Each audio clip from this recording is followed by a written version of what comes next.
Dakika en 24 machiegni wadhi nyime gi weche manyien. Ateri nyaki kaunti mano ma Kisii kama ji 16 mane oyudo masira mar apaya ma bende noweyo ka ji 4 owito ngimagi e gwenge ma Nyabigege e kaunti ma Kisii. Koro pod dhi nyime gi yudo thieth e od thieth mano ma Kisii referral. Jogo ma bende notonyo kowuok e lak tho wacho ni kapok masira no notimore ne gikwero dereva mar matatu no mar mondo mi mabende nadhi Nyamarambe mondo owe ng'we airititi ka gipiem e laro jowuoth kod geche mamoko.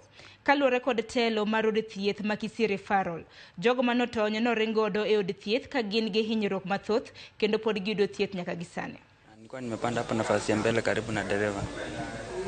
But on our way coming, this new dereva alikuwa anaendesha gari hadi nilimkataza. Mimi mwenyewe ni driver, naendesha Busia Nairobi. Nikamwambia uwezi overtake gari, naona kuna gari nyingine mbele inakuja. Kuna mzee alikuwa amekaa kando yangu, ndiye alikuwa anamtia kichwa, akamwambia wewe twenda haraka tunachelewa. Tulipofika Nyabigege hapo, kuna gari ilikuwa inatoka mbele ambayo ilikuwa ni Nissan. Ikatuonyesha full right.